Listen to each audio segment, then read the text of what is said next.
سے بڑا دعویٰ قرآن کا، ایسا زبردست دعویٰ کیا ہے نا. یہ جو دوسرے مذاہب ہیں نا جو کہتے ہیں کہ نہیں اسلام سب صحیح ہے، مسلمان بھی ٹھیک ہیں، عیسائی بھی ٹھیک ہیں، یہودی بھی ٹھیک ہیں، ہندو بھی ٹھیک ہے، سکھ بھی ٹھیک ہے، جو جس مذہب کو فالو کر رہا ہے کیا کر رہا ہے بولو صحیح ہے. ایک سکھ خاتون کا فون آیا، اس کی بہن مسلمان ہو گئی تھی یو کے میں، تو انہوں نے 4-5 سال پرانی بات ہے، انہوں نے مجھے بتایا کہ میری سسٹر مسلمان ہو گئی ہیں، سکھ مذہب سے اسلام قبول کر لیا انہوں نے، اور جو ہے تو میں نے کہا آپ لوگوں کو کوئی اعتراض تو نہیں ہوا؟ کچھ مسئلہ پوچھ رہی تھی، سکھ خاتون تھی لیکن مسئلہ مجھ سے پوچھ رہی تھی. کہنے لگی کہ میں بھی اسلام کو کافی چیزوں میں فالو کرتی ہوں اور اسلام بہت اچھا مذہب ہے، اگرچہ میں مسلم نہیں ہوں لیکن مجھے اسلام اچھا لگتا ہے اور مجھے اپنی بہن کے مسلمان ہونے پر کوئی اعتراض بولو بھائی نہیں. میں نے ان سے کہا، میں نے کہا دیکھیں اسلام کا اچھا لگنا کامیاب ہونے کے لیے کافی بولو نہیں ہے. اس بات پہ آخرت میں بخشش نہیں ہوگی کہ آپ کو اسلام. اب ان باتوں سے نا غیر مسلم کہتے ہیں مسلمان بڑے متشدد ہوتے ہیں. ہم ان کے مذہب کی تعریف کر رہے ہیں پھر بھی یہ ہمیں جنت میں لے جانے کے لائق نہیں سمجھتے. ہم تو کہہ رہے ہیں کہ اتنے اچھا مذہب ہے، اتنی اچھی تعلیمات ہیں. او بھائی بات یہ ہے کہ یہ اسلام مولانا کا مولوی کا مذہب نہیں ہے. یہ کس کا دین ہے؟ یہ تو اللہ کا دین ہے. اللہ نے دو ٹوک الفاظ میں بیان کر دیا ہے کہ اسلام کو اچھا سمجھنا کافی نہیں ہے، تمہیں اسلام میں مکمل داخل ہونا پڑے گا. جب اچھا ہے تو مانتے کیوں نہیں ہو؟ قبول کیوں نہیں کرتے ہو؟ وَمَن يَبْتَغِ غَيْرَ الْإِسْلَامِ دِينًا فَلَن يُقْبَلَ مِنْهُ. اللہ فرماتے ہیں اسلام کے علاوہ کسی اور مذہب کو اگر اختیار کرو گے تو بے شک اسلام کی تعریفیں کرتے رہو، اللہ فرماتے ہیں قبول نہیں ہوگا، آخرت میں خسارے والوں میں سے ہو گیا. عملاً اسلام کو قبول کرنا پڑے گا، داخل ہونا پڑے گا اسلام میں. تو اتنا سخت اسلام نے موقف کیوں رکھا ہے؟ اصل میں سوال، میرے بیان میں سوال لمبا ہوتا ہے، جواب بعض دفعہ یہ نوٹ کیا ہوگا تھوڑا ہوتا ہے، اس لیے کہ سوال سمجھانا یہ مشکل کام ہوتا ہے، اور سمجھانا تو اتنا مشکل نہیں، اس کو کھوپڑی میں بٹھا دینا یہ تھوڑا زیادہ مشکل کام ہوتا ہے. کہ بھئی کیوں اسلام نے بالکل بھی لچک نہیں رکھی. ہاں دنیا میں اسلام نے یہ لچک رکھی ہے کہ کسی کو زبردستی مسلمان نہیں کیا جا. اسلام ساری آخرت کی دھمکیاں دے رہا ہے، دنیا کی نہیں دے رہا. کہ جو اسلام قبول نہیں کرے گا، ایسا نہیں ہے قرآن میں کہ جو اسلام قبول نہیں کرے گا اس کی گردن اڑا دیں گے ہم، ایسا نہیں ہے. جو اسلام قبول نہیں کرے گا اس سے مسلمان تجارت بند کر دیں گے، ایسا بھی بولو کچھ نہیں ہے. جو اسلام قبول نہیں کرتا اس سے اچھا سلوک کرنے کی تمہیں اجازت نہیں ہے، ایسا بھی قرآن میں کہیں نہیں ہے. نبی صلی اللہ علیہ وسلم نے یہودیوں کو ہدیے بھیجے ہیں، اور جو یہودی رشتہ دار تھے آپ صلی اللہ علیہ وسلم کی زوجہ سے، ان کو آپ نے ان سے صلہ رحمی کا حکم دیا کہ بھئی یہودی ہیں مگر رشتہ دار ہیں، بلڈ ریلیشن ہے. قرآن نے کہا والدین اگر کافر ہوں، پکے مشرک ہوں، تمہیں زبردستی شرک پر مجبور کرتے ہوں، پھر بھی دنیا میں تم نے ان سے اچھا سلوک کرنا ہے. غیر مسلم بھی ہوں چونکہ والدین ہیں، پیرنٹس ہیں، احسان ہے، سلوک اچھا کرنا ہے ان سے. بات آ رہی ہے سمجھ میں کہ نہیں آ رہی ہے؟ لیکن آخرت کے بارے میں قرآن نے صاف کہہ دیا کہ آخرت میں ان کا کوئی حصہ نہیں ہے. یہاں تک بتا دیا اعمالهم کرماد اشتدت به الريح في يوم عاصف.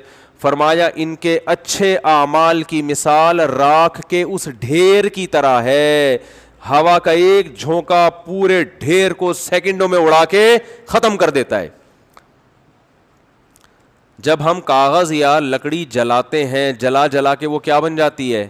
راکھ. بہت ہلکی ہوتی ہے، وہ پھونک مارو اڑ جائے گی. اب کہیں راکھ کا ڈھیر لگا ہوا ہے، دیکھنے میں تو بہت بڑا ہے لیکن پھونک مارنے کی دیر ہے. تو اللہ فرماتے ہیں جو اسلام کو فالو، اس کو مائک کو کیا ہو گیا دوبارہ، جو اسلام کو فالو نہیں کرتے ان کے عمل دیکھنے میں بہت اچھے. تبھی تو لوگ پتہ ہے کیوں کہتے ہیں، لوگ کہتے ہیں اتنے اچھے اعمال تو کر رہے ہیں، اتنے ٹرسٹ بنا دیے انہوں نے، اتنی تھینک یو. ایکچولی اس طرح کی باتیں ہوتی ہیں نا. ہمارے یہاں بات گالی سے شروع ہوگی، درمیان میں پیار سے گالی، آخرت میں پھر غصے میں گالی. جو ماحول چل رہا ہے ادھر تھینک یو سے بات شروع ہو رہی ہے اور تھینک یو پہ ختم. ہمارے یہاں اونٹنی کا دودھ سر پہ کھڑے ہو کے بھی آپ کو خالص نہیں مل رہا. مجھے تو اونٹنی پہ شبہ ہو گیا تھا کہ یہ زیبرا تو نہیں ہے کہیں, اس کو کلر کر کے اونٹنی بنایا. وہ اتنے کرپشن ہے. اسلام کے علاوہ اسلام کسی اور کو ماننے کے لیے تیار نہیں ہے, اور کہہ رہے ان کے اعمال کی مثال ہے راکھ کا ڈھیر.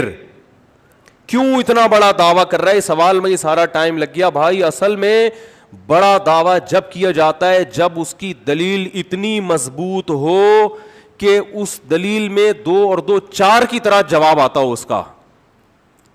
ورنہ اتنے بڑے بڑے دعوے کر کے انسان انجینئر کی طرح کیا ہو جاتا ہے؟ پھنس جاتا ہے. بات آ رہی ہے سمجھ میں؟ ورنہ کیا ہو جاتا ہے انسان؟ کنی کترانے لگتا ہے. تو اسلام نے جو اتنا بڑا دعویٰ کیا نا, اس دعوے کے برحق ہونے کی اسلام کے پاس بولو دلیل ہے. وہ دلیل کیا ہے؟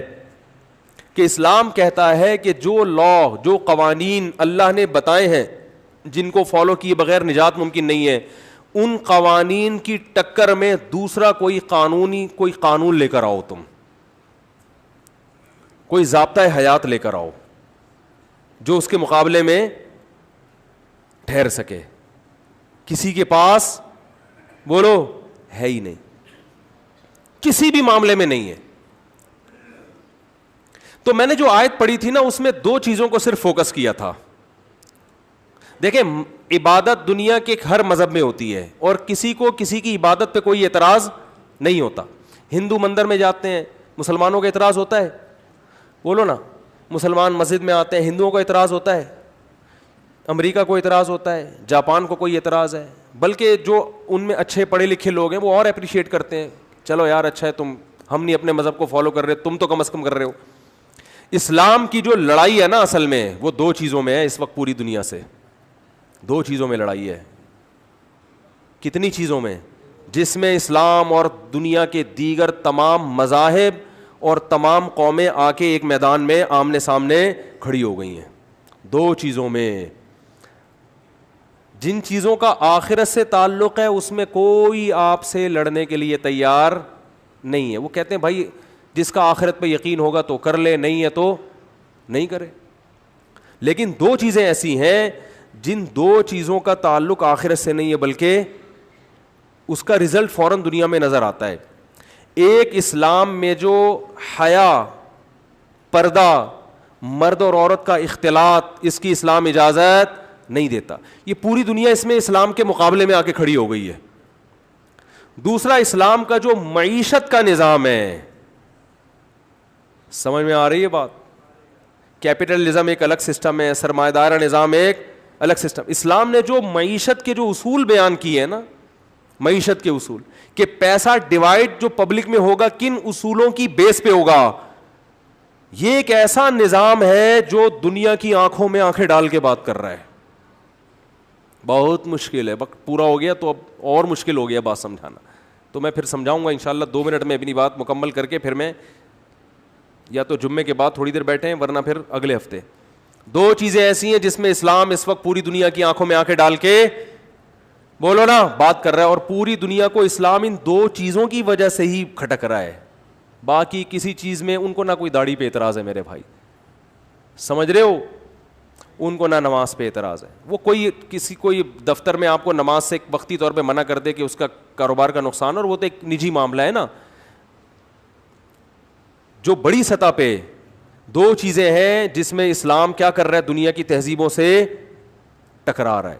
نمبر 1, اسلام سودی نظام کو کسی قیمت پہ برداشت نہیں کرتا, جبکہ دنیا کے جن کے ہاتھ میں دنیا کی تقدیریں ہیں, دنیا کی لگام ہے, ان میں 99.9% لوگ سود خور ہیں. ساری دولت بینکوں کے ذریعے کس کے پاس جا رہی ہے؟ چند مخصوص ہاتھوں میں جا رہی ہے کہ نہیں جا رہی ہے؟ جن کا اپنا ایک دھیلا بھی خرچ نہیں ہوا. یعنی یہ پیسے کی غیر منصفانہ تقسیم ہے, یہ نیچرل تقسیم. بولو, دیکھو پہلے کیا ہوتا تھا, یہ بہت کروڑ پتی ہے, کیوں ہے؟ اس کے باپ دادا سے چلا آ رہا ہے پیسہ. دادا نے محنت کی تو پھر بیٹے کو ایک سطح تک پہنچایا, پھر بیٹے نے آگے مزید, تو جدی پشتی. سائیکل چلا رہا تھا, ایک دم کیا ہو گیا, مجھے ایک بات بتاؤ, جو بڑے بڑے اسٹور وجود میں آ رہے ہیں, بن رہے ہیں, اور بڑے بڑے جو پروجیکٹ چل رہے ہیں ہاؤسنگ اسکیموں کے, ان میں بہت سے ایسے ہیں جن کے پاس پان کھانے کے پیسے نہیں ہوتے تھے. غیر شرعی طریقے سے انہوں نے لوگوں سے پیسہ کلیکٹ کیا, فائلیں بکنا شروع ہو رہی ہیں, پیچھے پلاٹ, بولو نا, نہیں ہے. اسلام اس کی اجازت دیتا ہے؟ ابھی فائل آپ کے پاس آئی ہے 20,000 کی, پیچھے کوئی پلاٹ نہیں ہے, 30 میں بیچ دی, یہ خالص سود ہے. کیونکہ اسلام کہہ رہے ہیں یہ فائل نہیں بک رہی, یہ 20,000 کے بدلے میں 30,000 بک رہے ہیں. بہت مشکل ہے, بہت مشکل. دنیا میں یہ لیگل ہے, اسلام میں کیا ہے؟ اللیگل. یہ تو میں نے ایک مثال دی ہے, ابھی بہت ساری مثالیں دوں گا میں. جو بیان کب ختم ہو گئی دیکھ رہے ہیں بہت غصے سے, ابھی بس ختم کر رہا ہوں. یہ ایک ایگزامپل دی ہے, ایسے بہت ساری آگے تو اس پہ بیان کروں گا, بہت کچھ سامنے آئے گا انشاءاللہ. اور میں ابھی بزنس پہ, تجارت پہ ایک ورکشاپ بھی کرانے والا ہوں مسجد میں ہی. میں تاجروں کو بلاؤں گا, تاجروں کو بتاؤں گا انسان کے بچے بن جاؤ معذرت کے ساتھ, چھوڑ دو یہ حرام کاریاں, اور شریعت کے مطابق تجارت کرو گے نا, اس میں تمہیں برکت زیادہ ملے گی. کیونکہ حرام طریقے سے جب پیسہ آتا ہے نا, تو جیسے آتا ہے غائب بھی ویسے ہی ہوتا ہے, یہ نیچرل تھوڑی ہے. تو خیر برکت ختم ہوتی ہے. تو اسلام کا ایک دیکھو, فقہا نے جو آدھا فقہ ہے نا, آدھا وہ خرید و فروخت کے حکام پر ہے. ہمارے ہاں دینی مدرسوں میں ہدایہ پڑھائی جاتی ہے, ہدایہ اول, دویم, ثالث, رابع. ہدایہ اول میں یعنی یہ پورا اسلامی فقہ 4 حصوں میں فقہا نے برابر 4 حصوں میں ڈیوائڈ کر دیا. آدھا حصے میں ہوتا ہے وضو اور عبادات کے حکام, آدھے میں ہوتی ہے جو ہے نا, آدھے حصے میں نکاح اور طلاق کے حکام ہوتے ہیں. باقی 2 حصوں میں خرید و فروخت کے حکام فقہا بیان کرتے ہیں, معیشت سے متعلق احکام. یعنی اسلامی فقہ میں خرید و فروخت کے احکام اتنی ڈیٹیل میں بیان کیے گئے ہیں کہ اتنی تفصیل میں عبادت اور نکاح طلاق کے حکام کا بیان نہیں ملے گا آپ کو. اور مسلمان نے اس شعبے کو بالکل نظر انداز کر دیا ہے, جس کا نتیجہ یہ نکل رہا ہے. مجھے لوگ کہتے ہیں بڑے بڑے اسٹوروں سے آپ شاپنگ کیوں نہیں کرتے. میں کہتا ہوں یہ جو بیچارہ غریب آدمی محلے میں پرچون کی دکان کھول کے بیٹھا ہوا ہے, جدی پشتی یہ کام کرتا آ رہا ہے, یہ وہاں تک نہیں پہنچا. اور زیادہ تر بڑے بڑے, سب کی بات نہیں کر رہا, زیادہ تر بڑے بڑے اسٹور, ان کی آپ ماضی اٹھا کے دیں گے, پان کھانے کے پیسے نہیں تھے, بینکوں سے سود پہ قرضہ لیا, اربوں روپے کا قرضہ لے کے اربوں روپے چھاپنا شروع کر دیے. نہیں آ رہی بات؟ دیکھو میں ایسے مالداروں کو جانتا ہوں, وہ کیا تھا, کچھ بھی نہیں تھا, انہوں نے اسکریپ کا کام شروع کیا, کچرا اٹھانا شروع کیا. ٹھیک ہے نا, یہ محنت ہو رہی ہے.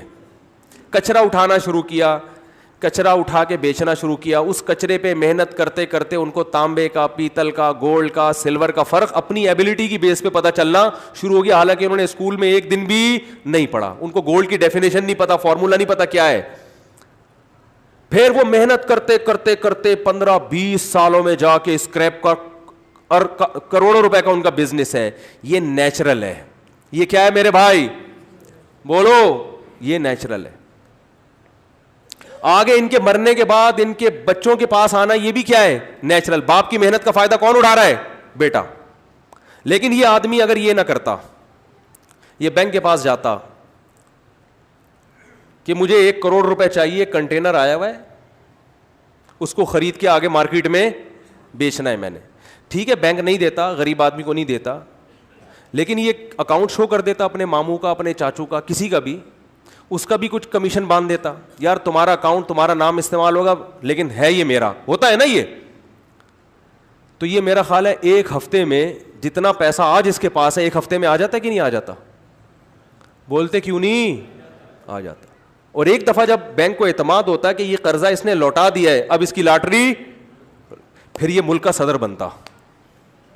ہمارے ہاں اکثر جو بنے ہیں نا, وہ اسی پروسیس سے, بولو نا, گزر کے بنے. سب نہیں, یہ سب میں نہیں اس لیے کہتا کسی کا فون آ جائے آپ نے مجھے چور کہا, تو آپ کے علاوہ بھائی میں نے سب کو تھوڑی کہا ہے, کچھ لوگ میں نے مستثنا رکھے ہیں. وہ ہیں کون مجھے خود بھی سمجھ میں نہیں آ رہا, لیکن وہ کسی وقت تنہائی میں بیٹھ کے 3-4 گھنٹے غور کریں گے, شاید کوئی 2-3 نام اللہ تعالیٰ ذہن میں ڈال دے. فی الحال تو نہیں آ رہے, لیکن کیا ضرورت ہے. دوسری چیز ہے بے حیائی. بے حیائی آپ کے فیملی سسٹم کو کیا کرتی ہے؟ تباہ. جب بیوی اور سالی پردہ, بیوی بھی ویسے ہی بیٹھے گی جیسے سالیاں بیٹھتی ہیں آپ کے سامنے, تو مزہ تو بہت آئے گا, لیکن آہستہ آہستہ آپ کا خاندانی نظام کیا ہو جائے گا؟ بولو, برباد. جو کہ ہو رہا ہے مکس گیدرنگ شادیوں میں. اسلام اس کو نہیں مانتا. ٹیلی ویژن میں اینکرز آ کے بیٹھ رہی ہیں, فری ہو رہی ہیں آدمیوں سے, مردوں سے, ہا ہا ہو ہی. اب تو دینی پروگرام بھی وہی پیش کر رہی ہیں. کچھ دن پہلے ہو سکتا ہے یہاں کوئی ملک کی مشہور ایکٹریسز بیٹھی ہوئی ہوں جو فلموں میں بہت زبردست اپنی پرفارمنس دکھایا کرتی تھیں. آج جی ان محترمہ کا بیان ہے جو اسلام کے بارے میں زبردست. پھر لوگ کہتے ہیں اسلام پر کسی کا قبضہ نہیں ہے. بھائی ٹھیک ہے, قبضہ نہیں ہے, اسلام کی بات کوئی بھی کر سکتا ہے, لیکن کچھ لباس تو کم از کم اسکارف تو لے لے نا, کم از کم اسکارف تو لے لے بھائی. اسلام کی بات پر مجھے تو زیادہ اچھا لگتا ہے, بلکہ لبرل عورتیں جب اسلام کی بات کر رہی ہوتی ہیں مجھے اچھا اس لیے لگتا ہے کہ چلو یار کچھ تو اسلام کے بارے میں ان کے منہ سے نکلا نا, خوشی ہوتی ہے. لیکن آپ کی ڈریسنگ ایسی ہو کہ لوگ کہیں یار یہ اسلام میں جو ڈریس کا سسٹم ہے نا یہ ایسا ہی ہے. بچیوں کے لباس دیکھو آپ, اگر آپ شلوار قمیص بچیوں کے لیے خریدنے جاؤ, دوپٹہ خریدنے جاؤ 10-11 سال کی بچی کے لیے, آپ کو مارکیٹ میں نہیں ملے گا. لباس گیا, ختم, برباد ہو گیا. اور ان 2 چیزوں پہ محنت ہو رہی ہے دبا کے. ایک, معاشی نظام اسلامی نہیں آنا چاہیے, اس پہ غیر محنت کر رہے ہیں. دوسرا, حیا کو پروموٹ نہیں ہونا چاہیے. سمجھ رہے ہو؟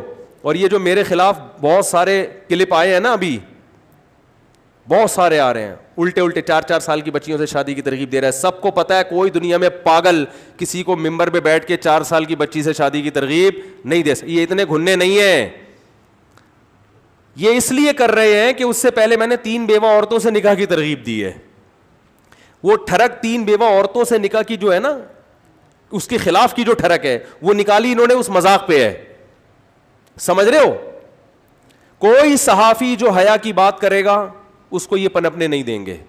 کوئی صحافی جو سود کے خلاف بات کرے گا اس کو یہ پنپنے نہیں دیں گے, کیونکہ یہ 2 چیزیں حقیقت میں عورت کو, ایک چیز عورت کو تحفظ دیتی ہے پردہ, اس سے عورت کے حقوق کا تحفظ ہوتا ہے, عورت محفوظ ہو جاتی ہے. کیونکہ مرد کے لیے عورت تک پہنچنے کا نکاح کے علاوہ کوئی راستہ باقی نہیں رہتا. اور نکاح کا مطلب کیا ہے؟ اپنے آپ کو ساری زندگی کی مرد نے ٹینشن میں ڈال دیا. تو مرد ٹینشن اٹھا کے عورت کو حاصل کرتا ہے. جب بے پردگی والا ماحول ہوگا تو عورت ایک ایسا انسٹرومنٹ بن جائے گی انٹرٹینمنٹ کا, سستا ترین اور مزیدار ترین. بات آ رہی ہے سمجھ میں؟ سب سے مزیدار اور سب سے زیادہ سستا. تو وہ ویلیو کیا ہو جائے گی عورت کی؟ ختم, جو کہ ہو گئی ہے. تو یہ ایسا جس میں عورت کا, اس ایک سسٹم میں عورت کے حق کا تحفظ ہے جس میں اسلام حیا کو پروموٹ کر رہا ہے, اس میں عورت کا کیا ہے؟ تحفظ ہے. مرد کے لیے عورت سے دل بہلانا آسان نہیں رہے گا. دوسرے میں کیا ہے؟ غریبوں کا تحفظ ہے, اور اس میں رکاوٹ جو معاشی نظام ہے اس میں غریبوں کا تحفظ ہے. اس میں مالدار آپ کی راہ میں روڑے اٹکائے گا. بات آ رہی ہے؟ تو اس لیے میرے بھائی حکومتی سطح پہ بھی ان 2 چیزوں کے خلاف آواز اٹھانی چاہیے. اپنی صلاحیتوں کو دائیں بائیں چیزوں میں ضائع مت کرو. یہ قانون پاس ہو جائے, یہ قانون پاس ہو جائے, یہ ہو جائے. اور بھائی جان سب سے پہلے یہ پاس کرواؤ کہ کو ایجوکیشن سسٹم کو ختم کیا جائے. اسکولوں میں لڑکیوں کا ڈریس پراپر ہونا چاہیے. فیمیل کو میل نہیں پڑھائے گا, میل کو فیمیل نہیں پڑھائیں گی. خواتین کے ہاسپٹل الگ ہونے چاہیے, مردوں کے الگ ہونے چاہیے. یہ کیا مذاق ہے کہ ڈیلیوری کیس ہے اور میل ڈاکٹر آ کے وہ کیس میل ڈاکٹر کے پاس کیوں جا رہا ہے؟ وہ کیس عورت کے بچہ پیدا ہو رہا ہے, آدمی کا کام کیا ہے وہاں کھڑے ہو کر, وہ کیوں کھڑا ہوا ہے وہاں پہ؟ سب ختم. تو یہ 2 چیزوں کو میرے بھائی اپنے گھروں میں بھی نافذ کرو. سمجھ رہے ہیں؟ پھر بات کروں گا, بہت اہم ٹاپک ہے, اگلے ہفتے اسی کو لے کے چلیں.